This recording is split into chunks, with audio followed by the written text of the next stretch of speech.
Bonjour, cette vidéo définit la problématique et décrit le matériel du TP mesure de pression, un TP de mécanique des fluides dispensé dans le cadre du BTS TPIL Technique physique pour l'industrie et le laboratoire du lycée Grandmont de Tours.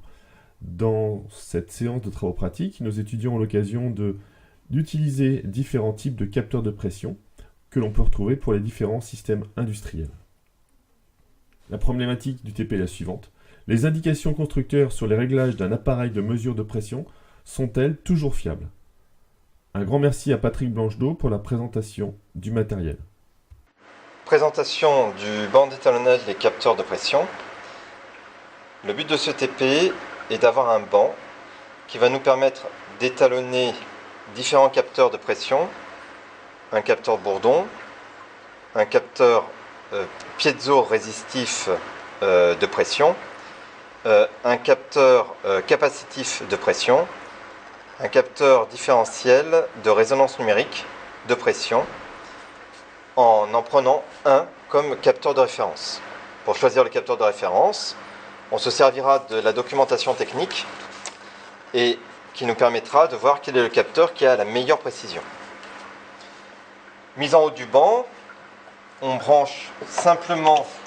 Donc, une fois que la pompe est mise en route, le liquide qui vient du bassin entre par le bas, fait le tour par derrière, donc c'est l'arrivée par le tuyau vert, passe par chacun des manomètres, puis est évacué par le tuyau gris.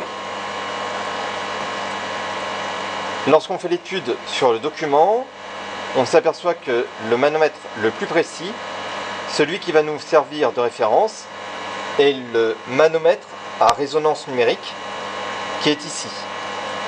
La difficulté que l'on rencontre, c'est qu'il s'agit d'un manomètre différentiel. On voit que ici, on a effectivement les deux prises, et que c'est entre ces deux prises que le manomètre, à résonance numérique qui est ici, va faire les mesures. Pour cela, on utilise une petite astuce. On va le transformer en un manomètre de mesure de pression relative en se servant de la vanne, car les deux prises de mesure du manomètre à résonance numérique se font en amont et en aval de la vanne.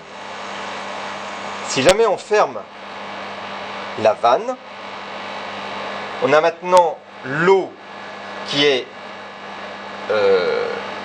en amont de l'aval. En aval, on a l'eau qui s'est vidangée, on a donc de l'air. Et donc par conséquent maintenant, la prise de différence de pression entre le point amont, où il y a encore l'eau, et le point aval, est bel et bien une prise de mesure relative entre l'eau et l'air qui est en aval de la vanne.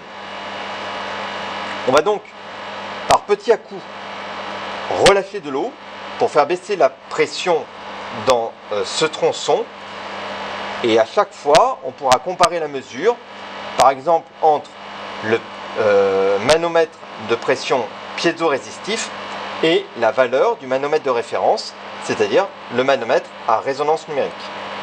Pour cela, on emprisonne complètement l'eau en fermant cette vanne. À partir de là, l'eau ne peut plus ressortir non plus par l'extérieur, et surtout il ne peut pas y avoir d'arrivée d'eau qui renouvelle celle qui va sortir. On voit que les deux indicateurs, celui qui est relié au capteur piézo-résistif et celui qui est relié au résonateur numérique qui sert de référence, ne sont pas identiques. Et donc le but du travail, ce sera de modifier les paramétrages des indicateurs de manière à étalonner l'affichage du capteur piézo-résistif en fonction du capteur de résonateur numérique. En ouvrant un tout petit peu, on peut faire baisser la pression, refermer, refaire de nouveau un point de mesure, et ainsi de suite. On va faire différents points de mesure avec une eau qui est enfermée entre la vanne que l'on ouvre petit à petit et là la vanne qui est bloquée, une eau dont la pression va baisser petit à petit, et chaque fois on pourra faire une mesure de capteur que l'on veut étalonner par rapport au capteur de référence.